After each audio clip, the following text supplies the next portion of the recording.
Despite the overwhelming influence of a convergence of interests between President Donald Trump and Russian President Vladimir Putin, many skeptics about a potential conspiracy or covert alliance between the two have argued that the Kremlin hasn't gotten much in exchange for its efforts to help Trump get elected.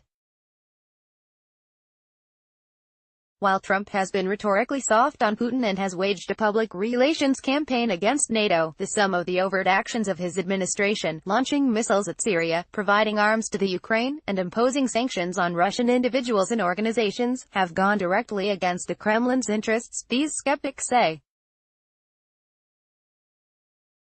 There has been some truth to these claims, though much of the aggressive action toward Russia has been driven by Congress and fought by the Trump administration.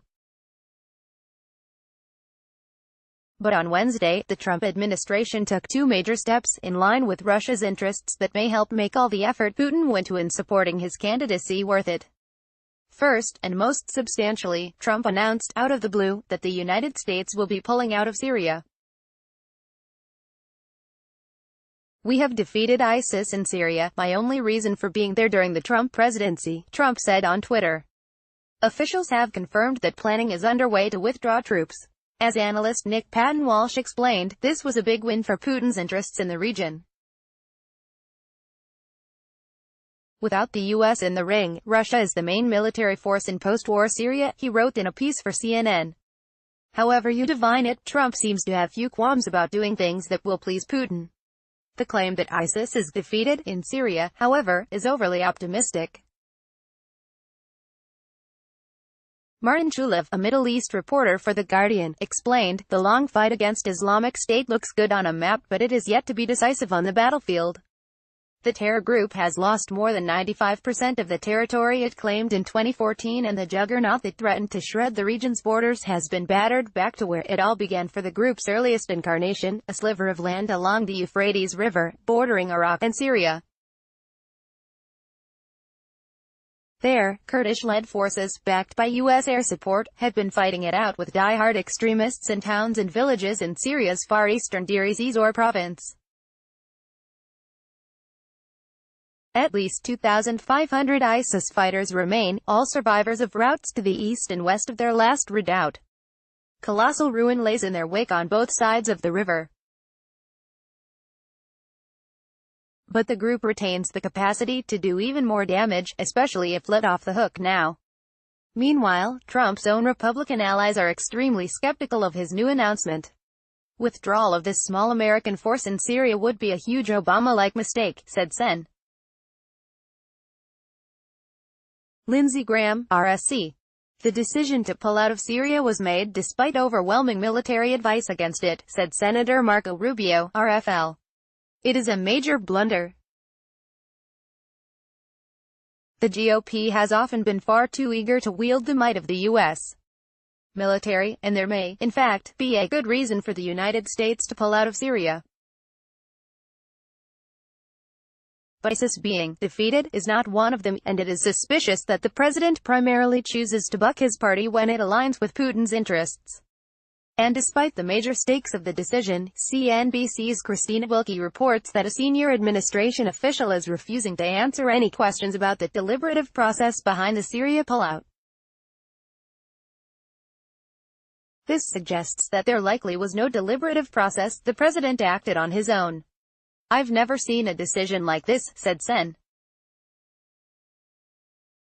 Bob Corker, RTN, after meeting at the White House to discuss the decision. "For all involved, this was a major shock." Others who are often critical of the president also found the move bewildering. "Why would Trump do this now?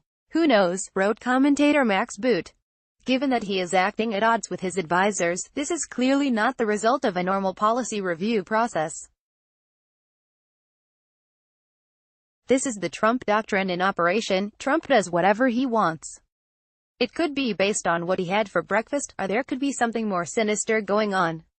Another move brought by the Trump administration Wednesday will likely mean Putin is going to be even more pleased with the president.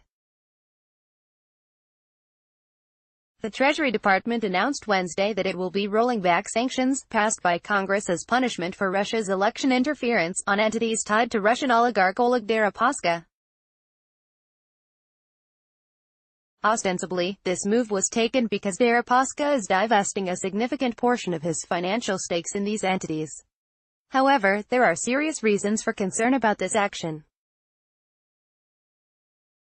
For one, Deripaska himself has troubling ties to the Trump campaign. Court filings show that Trump campaign chair Paul Manafort was heavily indebted to Deripaska.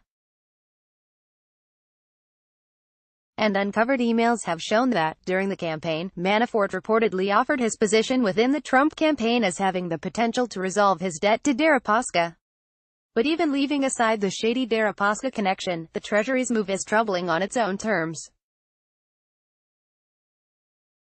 As law professor Jed Shugerman pointed out, the entities buying up Deripaska's shares in the sanctioned businesses are themselves deeply suspicious.